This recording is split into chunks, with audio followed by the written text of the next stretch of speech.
Bonjour à tous, j'espère que vous allez bien. Je vous retrouve pour une nouvelle chronique magique qui me tient particulièrement à cœur. Et c'est une chronique qui va être consacrée aux professions, enfin au cheminement professionnel des sorcières. Alors ce que je veux dire par là, c'est que ça serait très agréable pour nous de vivre au milieu de la forêt, dans une belle petite cabane, avec des animaux sauvages qui viennent nous voir, des herbes magiques à disposition, ou autre chose, parce qu'on a tous des rêves, et c'est vrai que nos rêves peuvent être réalisables. Mais, dans l'absolu, il nous faut de l'argent pour faire de nos rêves une réalité, n'est-ce pas? Alors, à moins d'hériter de votre cabane dans les bois, voilà, d'un mécène ou de quelqu'un de votre famille, je veux dire, le lopin de terre, la cabane, tout ça, il faut l'acheter. Donc, ou le louer. Donc l'argent, de quoi il va vous venir? Il va venir d'un emploi, un emploi stable. Et on a besoin de carrière, d'emploi, tout comme les gens qui ne sont pas sorciers. Alors je vais vous donner quelques petites idées de carrière, de cheminement de carrière, où vous pourrez vous sentir un petit peu plus sorcière, je veux dire. C'est vrai que voilà, la nuit, vous êtes une sorcière avec votre baguette, vous brûlez vos bougies, vous préparez votre thé magique. Mais on aimerait aussi rester des vrais sorciers toute la journée. Bon, et parce qu'on a les emplois de jour, on en a besoin. Et moi j'ai la chance, je m'en suis donné les moyens, parce que j'ai travaillé très dur pour ça et j'ai sacrifié beaucoup de choses. Donc maintenant, j'arrive à vivre de mon métier de sorcière. Je suis sorcière à plein temps, on va dire, et j'ai mon métier d'auteur et d'artiste à côté. Donc vous voyez, j'ai quand même 3 professions en fait. Mais je fais tout ce que j'aime, je vis de mes passions. Donc, mais avant tout cela, j'avais un métier, comme tout le monde. Donc, ce serait bien de réfléchir maintenant à la façon dont on peut combiner la passion avec la magie et en tirer des sous. Alors, en attendant d'être sorcière à plein temps ou de faire une carrière vraiment witchy à fond, eh bien, voilà quelques idées de professionnels pour les sorcières. Alors, vous pourriez, par exemple, devenir propriétaire ou travailler, employé dans un magasin métaphysique, un magasin ésotérique. Je crois qu'il n'y en a pas une d'entre nous ou pas un d'entre nous qui rêve d'avoir sa boutique magique. Moi, je l'ai en virtuel, mais je peux vous dire que vraiment un de mes rêves les plus forts, ça aurait été d'avoir une boutique magique. Vraiment où je puisse exposer tout ce que j'ai à faire, tous les bijoux magiques que je fais, mes huiles, mes sprays, tout ça. J'aurais adoré pouvoir avoir une boutique pour ça, euh, avec un coin atelier pour continuer à fabriquer mes vêtements aussi de fées, de lutins, tout ça, de sorcières. Et c'est vraiment un de mes rêves, mais bon. Je me dis qu'il y a plusieurs façons de le concrétiser et j'ai encore le temps de le faire. C'est pas voilà, donc je me dis j'y arriverai peut-être d'une manière comme d'une autre. Mais je crois qu'on rêve tous de ça. Et au moins, si vous ne pouvez pas le faire, essayez peut-être de trouver un emploi, de chercher un emploi dans un magasin, comment dire, qui soit un magasin ésotérique, qui soit un magasin magique, vous voyez ce que je veux dire. Et pourquoi pas même un magasin ésotérique de livres, vous voyez, ou de choses d'occasion, mais qui ait rapport, je veux dire, avec l'ésotérisme. Vous voyez. Alors, vous pourriez aussi devenir professionnel dans un métier qui va développer vos compétences psychiques et qui vont les mettre au service, ou si vous avez déjà un don très fort, qui vont les mettre au service de personnes qui en ont besoin. Donc, par exemple,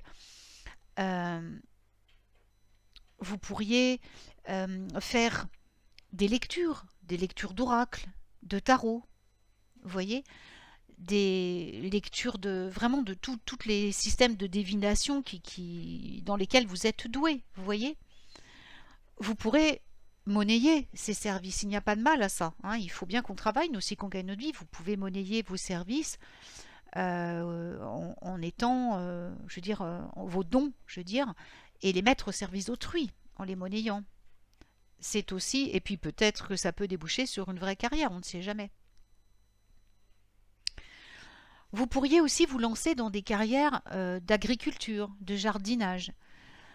Il y a beaucoup, beaucoup d'options dans le domaine agricole, dans le domaine de la jardinerie, qui seront parfaites pour des sorcières vertes, par exemple. Pourquoi pas dans une ferme biologique? Vous voyez, pourquoi pas en donnant des cours de jardinage magique? Devenir juste un jardinier même et vendre vos produits. Et bien sûr, travailler dans votre jardin d'une manière magique. Cela permet aux sorcières vertes de travailler dans leur milieu préféré, donc les mains dans la terre, et en même temps de trouver un cheminement de carrière.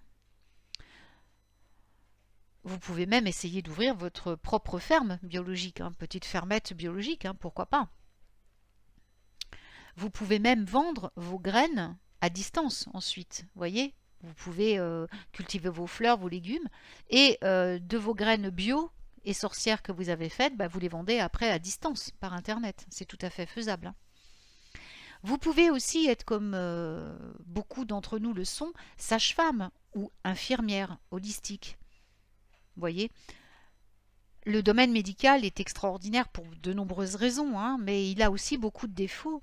Et on sait aussi qu'il y a des sorciers professionnels qui sont nécessaires dans le domaine médical. Pourquoi? Parce que les sorciers sont des guérisseurs avec des aptitudes de naissance, des aptitudes naturelles pour faire ce genre de travail. Et parce que le domaine médical a besoin de personnes compatissantes, des personnes avec de l'empathie, de la compassion, avec de la bonté. Et la magie peut être très très utile pour aider dans la guérison.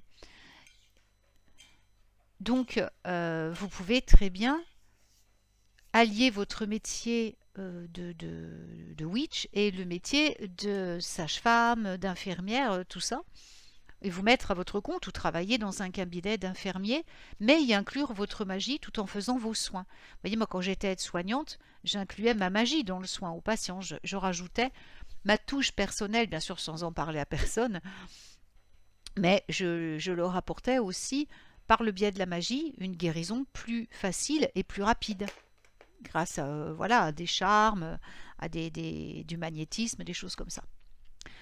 Alors ensuite, le magnétisme, oui, peut faire partie, d'ailleurs, comme je le disais avant, d'offrir vos dons. Vous voyez, je parlais de la taromancie, tout ça, mais ça peut être aussi, si vous avez un don en magnétisme, de faire des soins.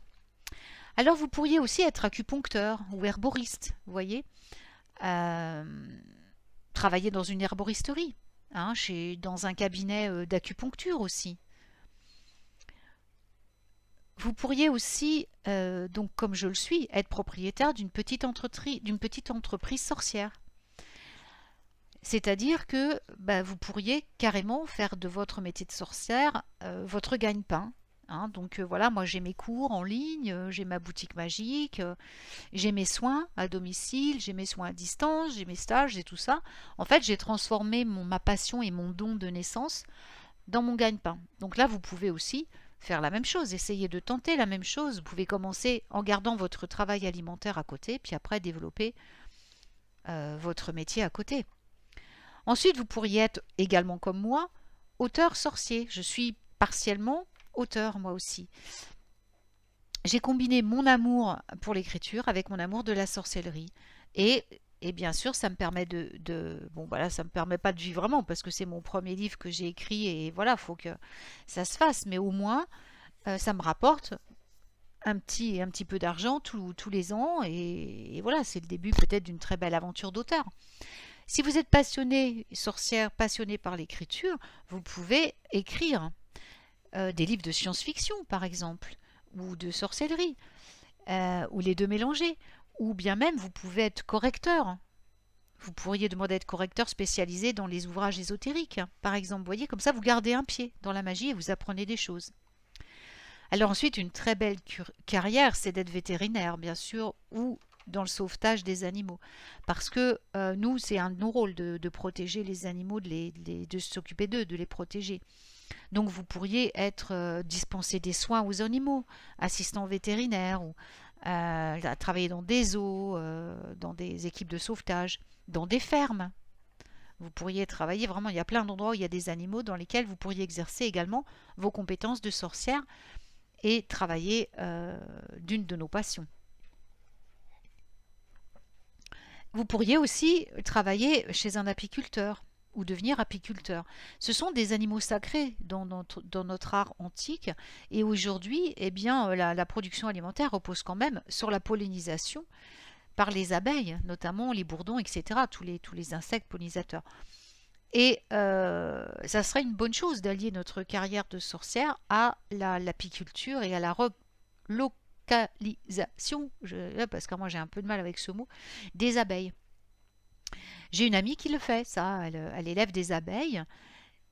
C'est elle a même développé à côté, parce que ça rapportait pas assez, un transport d'abeilles. C'est-à-dire que son principal gain d'argent vient du fait qu'elle propose des services pour déplacer des ruches d'un endroit à un autre endroit en toute sécurité. Voilà.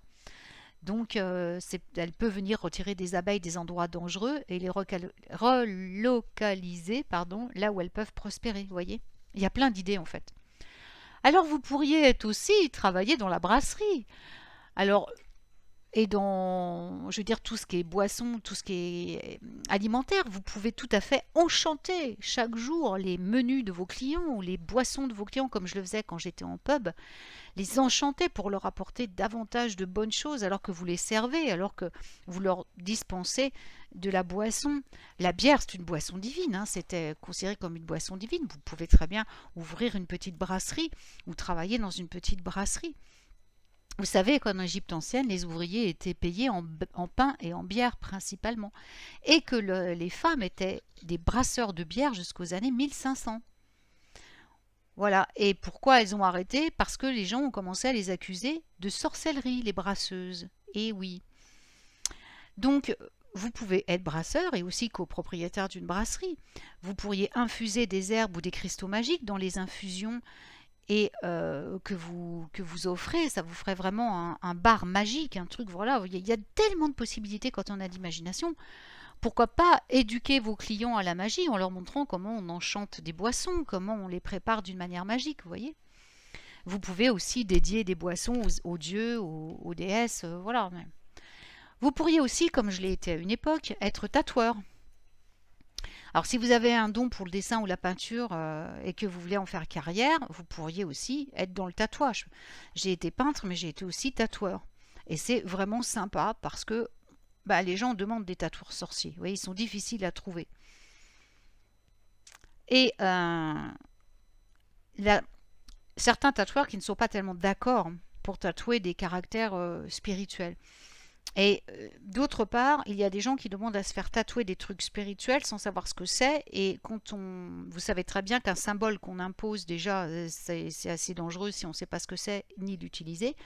Mais en plus, si vous le tatouez sur quelqu'un, et qu'après il passe sa vie à se débattre dans des problèmes ou des choses comme ça, c'est pas gagné quand même. Donc moi ça m'est arrivé quand je tatouais de refuser certains symboles que les gens me demandaient et après je leur expliquais pourquoi. Et effectivement, quand ils comprenaient que ce symbole-là, en fait, ce que ça voulait dire et s'ils le tatouaient, voilà ce qu'allait se passer dans leur vie, on trouvait une alternative, je veux dire. Vous voyez, c'est pas rien quand même. Un tatouage, c'est pas rien, hein. Donc il faut quand même,